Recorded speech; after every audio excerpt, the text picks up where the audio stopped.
sejak kebangkitannya, ulama bersama pengikut-pengikutnya istiqomah dan setia jaga akidah dan sunnah Rasulnya.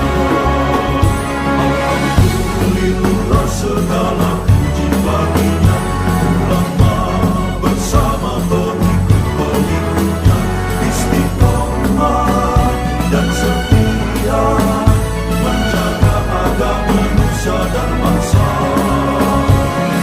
Mari kuatkan niat kita, kita bulatkan tekad kita, terus lanjutkan amal kita, mengembangkan hikmah kita. Assalamualaikum warahmatullahi wabarakatuh.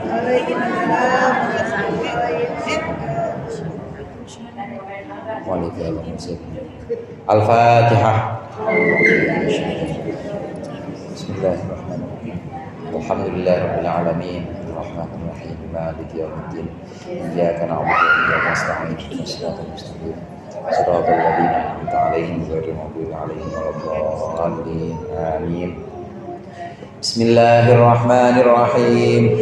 Alhamdulillahil mu'allimit tullabi wa musahhilil khairi liman yata'allam.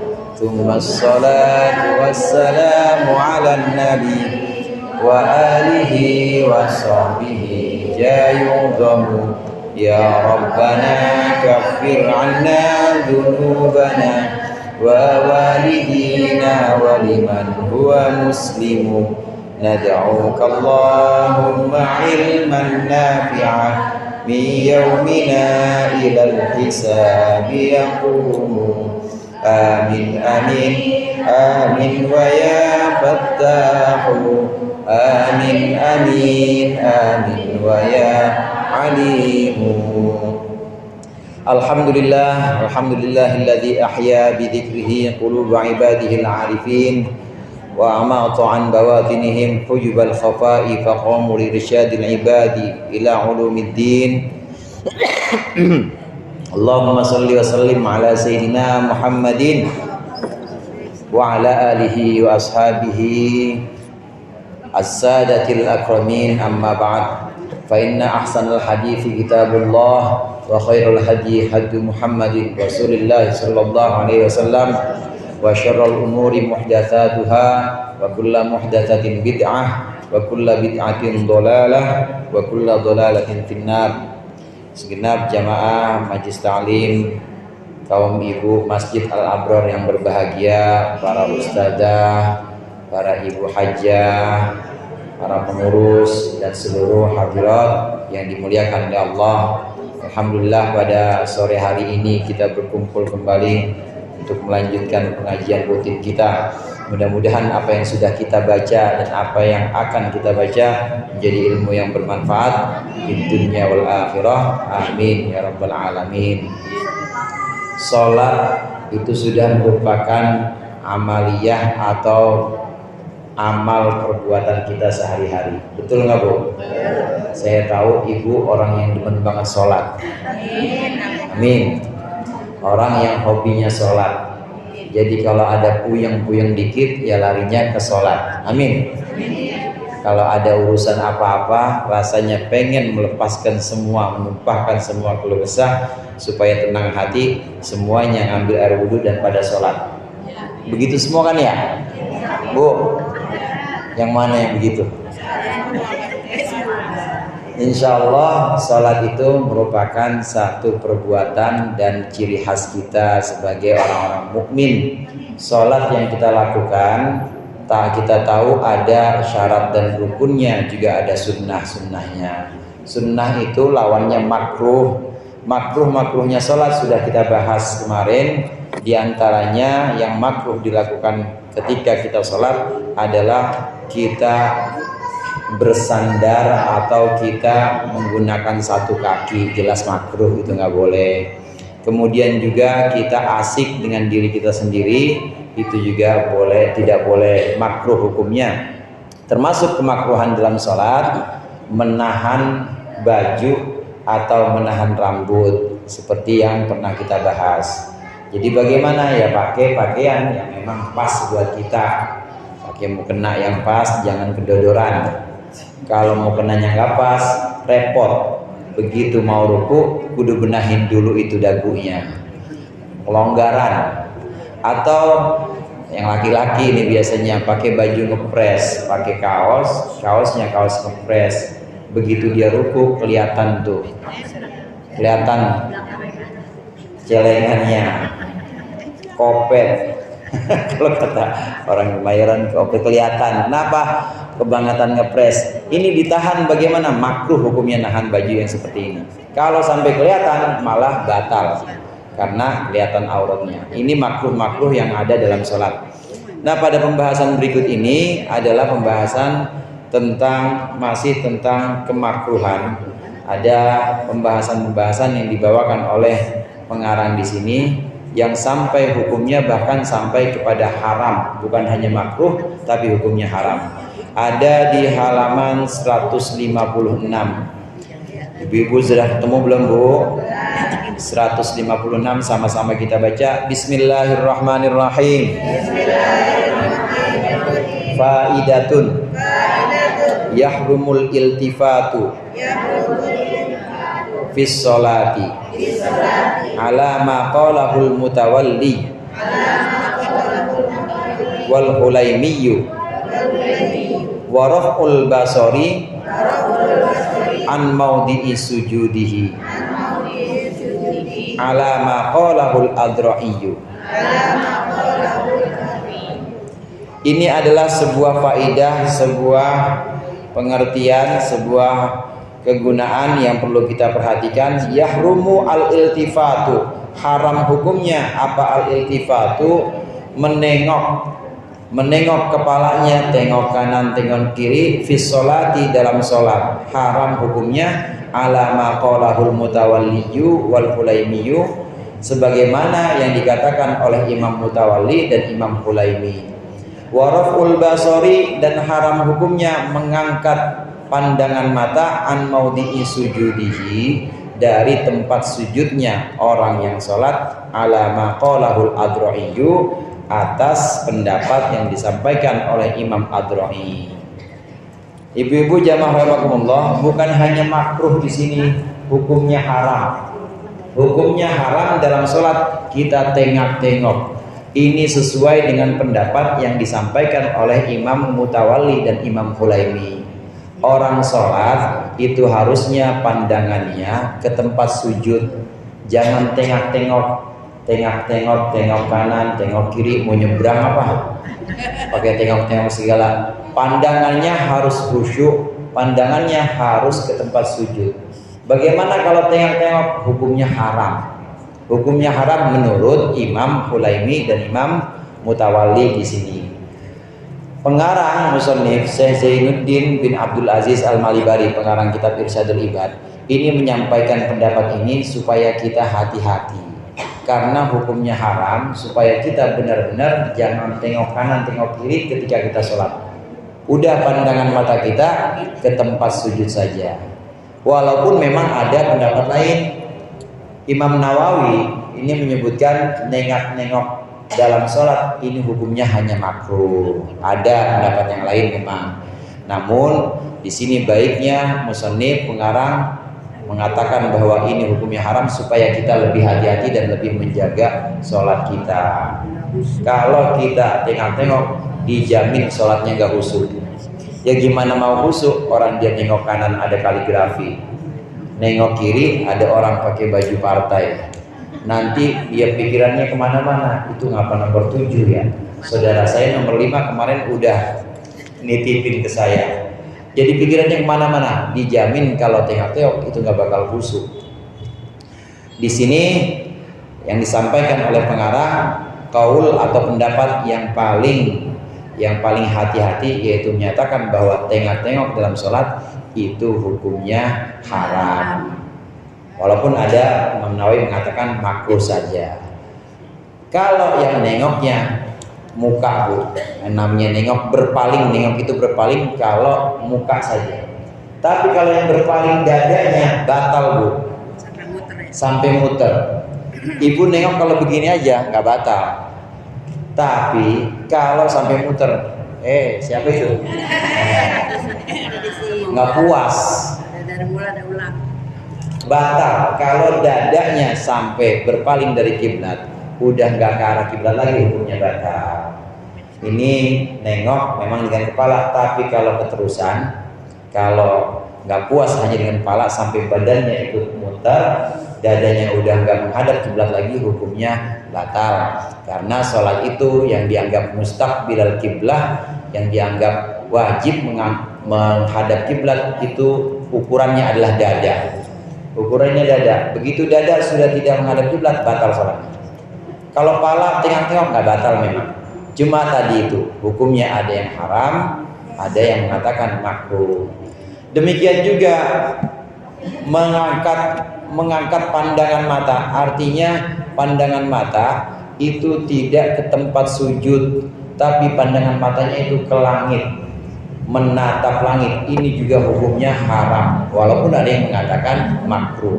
Dalam sholat pokoknya pandangan kita ke tempat sujud, sejadah Bu, tempat sujud itu tempat sujud kita, sejadah pas di tempat pala kita taruh di situ, udah pandangan mata di situ aja. Ini yang paling aman, ini yang paling menjamin kehusuan sholat kita. Jangan melebihin pandangan sejadah. Kalau udah lewat sejadah, itu dikhawatirkan sholatnya tidak khusyuk lagi.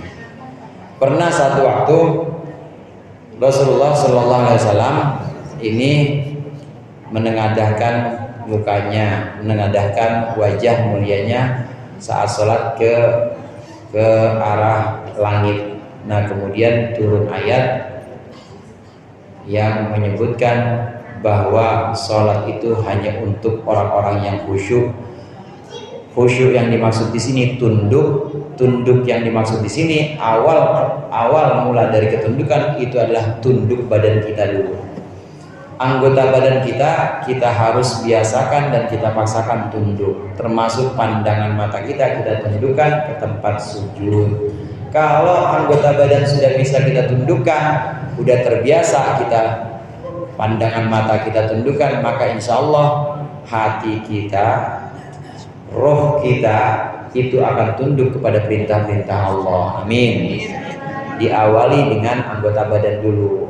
Memang diajarkan anggota badan dulu, ini ditata, kemudian dipaksakan supaya bisa tunduk, paksakan supaya bisa khusyuk. Insya Allah nanti hatinya ikut khusyuk.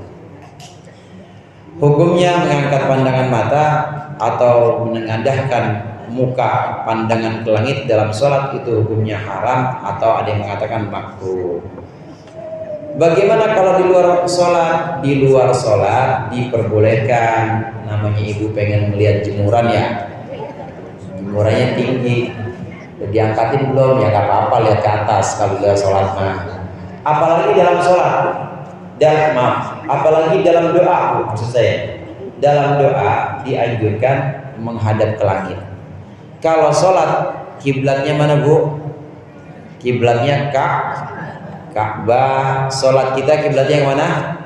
Ka'bah. Dada jangan berpaling, ini harus mengarah ke Ka'bah.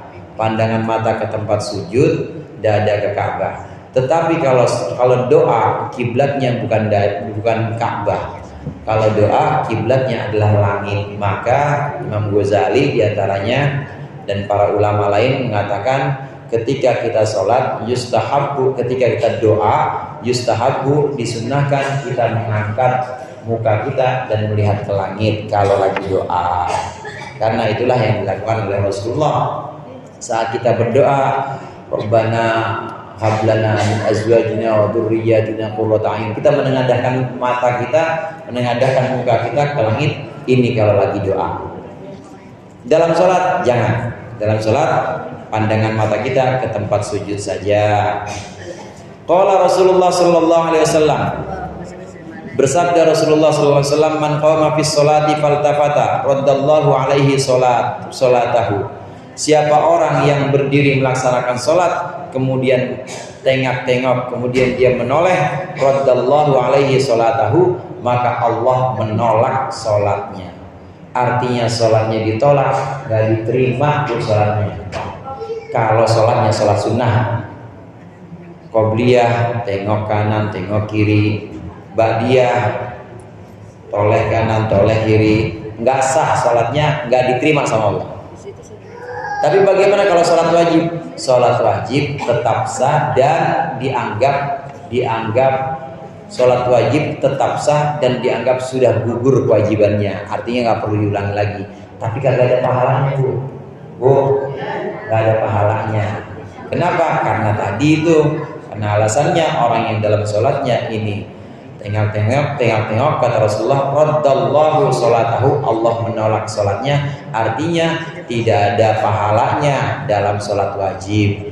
Dalam salat sunat, apalagi salat sunat ditolak, tidak diterima oleh Allah. Memalingkan pandangan dari tempat sujud, tengok kanan, ya. Ngelirik boleh. Ngelirik boleh. Yang dimaksud dengan nengok di sini pakai kepala. Kalau ngelirik boleh. Diperbolehkan ngelirik. Ya boleh. Kalau ngelirik boleh. Kita sholat, emang belum hafal bacaannya misalnya. Kemudian kita bawa bacaan atau kita lihat di depan itu ditempelin bacaan suratnya, boleh ngelirik, itu namanya ngelirik. Boleh seperti itu. Yang hukumnya makruh sampai dengan haram tadi, nengok, itu hukumnya haram. Kalau dadak sampai ikut, bukan hanya haram, batal juga. Melirik diperbolehkan. Jamaah rahimakumullah, ini pun kalau tidak ada udzur atau tidak ada sesuatu yang sifatnya darurat. Kalau ada sesuatu yang sifatnya darurat, maka tidak makruh hukumnya dan tidak haram juga kalau ada sifatnya darurat. Seperti sholat khauf atau sholat dalam perang. Dalam keadaan perang, ini sholat khauf, formasinya atau susunannya, imam sholat duluan. Kalau musuhnya ada di depan kita, imam sholat di depan dengan barisan pertama sholat duluan. Nah kemudian barisan yang kedua, shaf yang bagian yang kedua, ini jaga-jaga. Ini sholatnya jamaah yang bersama imam, yang namanya di depan ada musuh, maka ini termasuk yang darurat. Atau contoh-contoh atau urusan-urusan lain yang memang sifatnya itu darurat, udah sesuatu yang mendesak, ya boleh kita nengok. Ada binatang misalnya, ada binatang buas atau ada binatang yang membahayakan. Kalau yang darurat seperti ini maka tidak ada kemakruhan, bahkan tidak ada keharaman. Tapi kalau dalam kondisi yang tidak darurat, ya sholat di rumah aman, pakai AC, sejadahnya wangi, mukenanya baru, nggak ada darurat atau hal yang mendesak, maka harus khusyuk, harus pandangan harus ke tempat sujud dan nggak boleh tengok ke kiri kanan. Allah tolak. Wa qala sallallahu alaihi wasallam ma balu aqwamin yarfa'una absarahum ila sama' fi salatihim. Bersabda Rasulullah, ma balu aqwamin, bagaimana sih itu orang-orang, bagaimana orang-orang yarfa'una absarahum ila sama', yang mengangkat pandangan mata mereka ila sama'i, ke langit, fi salatihim, dalam salat mereka. Fashtadda qauluhu fi dzalika, maka menjadi berat atau menjadi sangat keras ucapan Rasulullah fi dzalika, dalam larangan itu, larangan mengangkat mata atau menengadahkan mata ke langit. Hatta qala, sehingga Rasulullah bersabda, liyantahunna andalika aw la tuhattafanna, hendaklah mereka berhenti, jangan menghadap ke langit, jangan tengok-tengok ketika salat. Aw la tuhattafanna absaruhum, atau mereka akan dihilangkan. Aw li, itu la swabiyah, aw li yutakhattafanna absaruhum, atau bisa juga pakai ta'aw li takhattafanna absaruhum, atau akan dihilangkan absaruhum, mata mereka. Ini Rasulullah yang mengatakan. Kata Rasulullah, gimana orang kok sholat nggak menghadap tempat sujud, orang kok sholat tengok-tengok sampai melihat ke arah langit, Jangan begitu kata Rasulullah. Harus berhenti dan harus khusyuk, atau nanti matanya nggak bisa melihat sekalian kata Rasulullah. Ini menunjukkan bahwa larangan ini larangan keras. Jangan kita tengok-tengok, jangan kita menengadahkan muka atau mata kita ke langit ketika kita sholat. Larangan keras dari Rasulullah. Para ulama memahami hadis ini, ada yang mengatakan di awal tadi, ada yang mengatakan haram hukumnya seperti Imam Hulaimi dan Imam Mutawalli. Walaupun ada juga yang mengatakan larangan atau hadis ini tingkatnya hanya sampai makruh. Bagaimana dengan kita? Kita niatkan dan kita amalkan yang paling hati-hati, yaitu jangan tengok-tengok udah. Kalau sholat jangan tengok-tengok, jangan melihat ke kanan ke kiri, jangan juga melihat ke atas. Cukup kita pandangan kita itu ada di tempat sujud saja. Waruwiya anna sabab tilaiya Yaqub ibnihi Yusuf alaihi wassalam annahu iltafata fi sholatihi. Dan diriwayatkan bahwasannya sebab terpisahnya Nabi Yakub dengan anaknya yaitu Nabi Yusuf alaihi wassalam, bahwasannya annahu iltafata fi sholatihi ilaihi, bahwasannya Nabi Yakub itu menengok dalam sholatnya ilaihi kepada Nabi Yusuf, wa huwa naimun, dan Nabi Yusuf saat itu naimun sedang tidur. Kenapa dia nengok? Mahabbatan lahu, karena cinta kepada Nabi Yusuf pada anaknya. Ada nabi yang memang satu zaman lebih dari satu orang. Satu zaman tidak harus satu nabi, boleh satu zaman itu lebih dari satu nabi. Bahkan ada nabi itu yang memang bapaknya nabi, anaknya nabi. Nabi Ibrahim anaknya siapa bu? Nabi Ismail, Nabi Ishak, Nabi semua. Kemudian Nabi ini yang sedang kita bahas, Nabi Yakub punya anak namanya Nabi Yusuf. Nabi Yusuf ini anak yang paling disayang oleh Nabi Yakub di antara anak-anak yang lain. Ibu tahu berapa anaknya Nabi Yakub? Bu, tahu bu? Anaknya Nabi Yakub? 2 KB atau 2? 5. Berapa anaknya Nabi Yakub bu? 12 laki-laki semua. 12 laki-laki semua. Di antara yang 12 itu yang paling disayangi adalah Nabi Yusuf alaihissalam.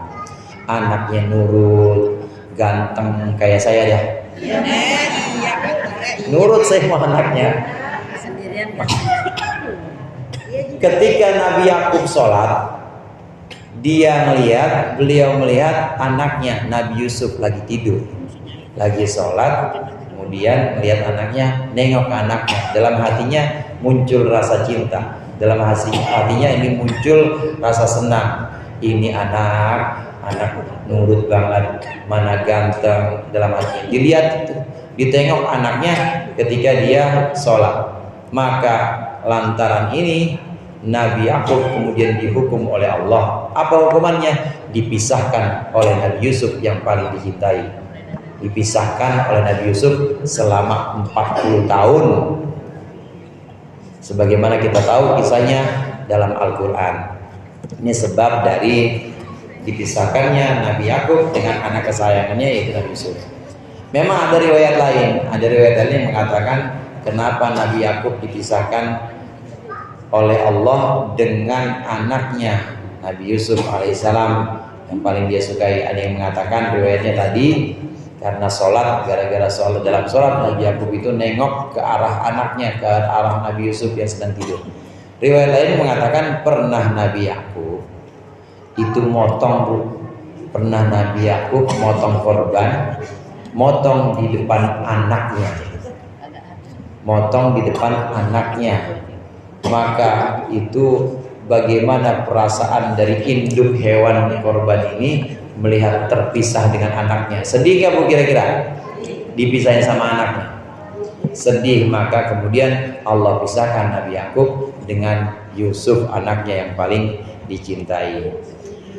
Kembali kepada pembahasan ini, nengok atau menoleh Menolehkan kepala ketika kita sholat ini hukumnya haram atau makruh. Para nabi langsung itu ditegur oleh Allah. Di antaranya Nabi Yakub ketika sholat pernah nengok ke Yusuf karena cintanya kepada Yusuf, maka Allah hukum dengan dipisahkan selama 40 tahun dengan Nabi Yusuf. Kalau orang-orang yang derajatnya tinggi di sisi Allah itu melakukan kesalahan dikit aja nggak boleh. Nah, ada satu makalah yang menyebutkan hasanatul abrar sayyiatul muqarrabin. Ada kelompok orang yang disebut dengan muqarrabin. Ada kelompok orang yang disebut dengan abrar. Abrar itu orang-orang baik. Kayak ibu-ibu semua baik semua nih ya. Nggak ada yang di rumah sakit. Baik pada semuanya. Ini namanya abrar. Orang baik yang sifatnya awam atau umum. Al-abrar. Ada yang lebih tinggi, yaitu al-muqarrabin. Orang-orang baik tapi tingkat khusus dan juga derajatnya tinggi di sisi Allah. Para nabi, para rasul ini al-muqarrabin.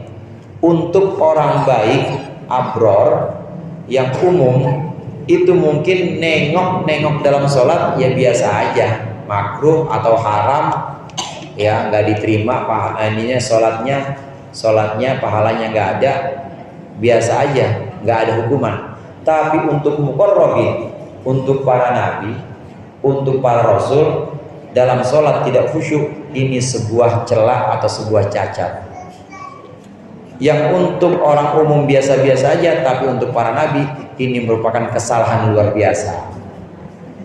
Karenanya ada derajatnya masing-masing, ada levelnya masing-masing. Ibu kalau nggak sholat tahajud, kira-kira besok paginya masih enak nggak minum teh, Bu? Bu, sarapan enak nggak kalau kelewatan tahajud? Enak aja ya. Para nabi dan para rasul wajib hukumnya tahajud. Kalau buat umatnya yang namanya al-abrar, yang namanya orang baik pada umumnya, tahajud nggak wajib. Makanya ibu kagak tahajud juga, salat nasi uduk masih enak ya. Tapi kalau orang yang sudah tingkatan muqarrabin lewat tahajud aja, ini besok pagi udah kagak enak. Tanyain ngapa bang, kok kagak ngopi? Gak enak banget perasaan. Emang ngapa? Kan saya ada di sini. Dia kata istrinya. Emang ngapa? Malam kelewatan tahajud. Tuh muqarrabin tuh. Muqarrabin itu orang yang dekat derajatnya dengan Allah. Kesalahan sedikit aja dia langsung ditegur sama Allah, perasaannya langsung merasa bersalah, tidak enak. Ini muqarrabin. Para nabi ini langsung ditegur oleh Allah. Nabi Ibrahim langsung ditegur. Nabi Yakub di sini juga langsung ditegur. Nabi Ibrahim ditegur juga ketika pernah juga dalam sholat atau pernah muncul satu kebanggaan bahwa andai saya disuruh berkorban, ini mah gak seberapa, saya korban 1000 ontak buat makan orang-orang miskin. Andai lebih dari ini maka saya akan korbankan. Oleh Allah uji, suruh korbanin anaknya. Siapa, Bu? Nabi Ismail. Itu orang-orang muqarrabin yang mulia, para nabi, para rasul, para aulia. Punya kesalahan dikit saja ini bisa langsung ditegur oleh Allah. Namanya hasanatul abrar sayyiatul muqarrabin. Yang untuk orang-orang baik awam itu bagus, tapi untuk orang muqarrabin itu nggak bagus. Sholat cuma 5 waktu aja, yang penting nggak kesiangan subuhnya, bagus untuk orang awam. Nggak pakai tahajud bagus. Tapi buat orang muqarrabin itu celak kalau nggak bangun tahajud. Ini diantaranya contoh-contoh bagaimana satu adab atau satu tata krama antara kita dengan Allah. Demikian menengok dalam sholat, menolehkan muka dalam sholat untuk orang-orang tertentu bisa Allah hukum sebagaimana Nabi Yakub dihukum karena nengok dalam sholatnya. Nah, kita latih dan kita amalkan supaya sholat kita mirip dengan sholatnya para nabi, mirip dengan sholatnya para rasul. Jangan nengok-nengok lagi, jangan toleh-toleh lagi, khusyuk pandangan mata ada ke tempat sujud. Mudah-mudahan bermanfaat. Itu saja untuk kesempatan kali ini.